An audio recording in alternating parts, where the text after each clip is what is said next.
Well, he's the frontrunner for the Republican nomination in the race for president, but it's the legal issues facing former President Donald Trump that have him making headlines tonight. From the January 6th insurrection to the classified documents the FBI says it found at Mar-a-Lago. We have live team coverage, and we begin in Fort Pierce. As lawyers met in a federal courtroom for the first hearing in the classified documents case, WPTV's Jay Kashmir is live outside that courthouse. Hey, Jay.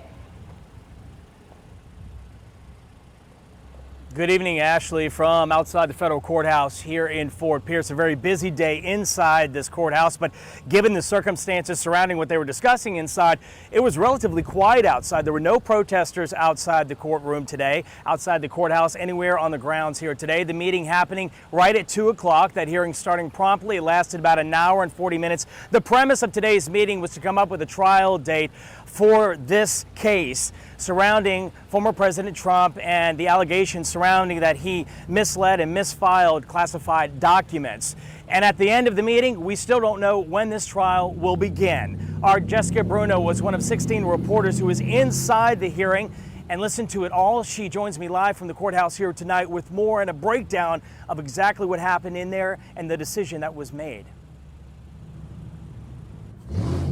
Yeah, Jay, as you said, everyone in that courtroom was hoping a trial date would be set here today, but at this point, no decision has been made. Now, along with all of the reporters, including myself, as you mentioned, Walt Nauta, who is Trump's co-defendant, often called his body man, he was present here in the courtroom today with his attorneys, along with 2 attorneys from Trump's team, and then 3 attorneys from the Justice Department, which you'll recall is prosecuting this case. Now, when they got up there to talk to the judge, they requested that the trial be set in mid-December. They believe that's enough time for both sides to sift through all of the documents in this case, hundreds and hundreds of pages of documents, along with all of the videos they were able to obtain from Mar-a-Lago. But Trump's attorneys, they asked the judge that she wait to set a trial date until after the upcoming presidential election. Now, that request is for a few reasons. One being, Trump, as Ashley mentioned, is running for president, but also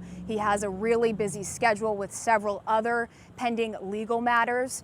But then the prosecutors, they got back up there during the rebuttal portion of the hearing, and they said they believe Trump, no longer the president, should be treated as a regular private citizen. His attorneys, of course, coming back up there and saying that they think that's, they don't agree with that opinion. He is the former president and he is always in the spotlight. They also think it would be difficult to seat an impartial jury because of the upcoming election. So again, Jay, no decision made today on a trial date, but the judge did say she would be issuing an order promptly with a trial schedule. So that could be sometime tonight, tomorrow, possibly by the end of the week. We just don't know, but we'll of course be monitoring it and we'll keep you posted once we have that date.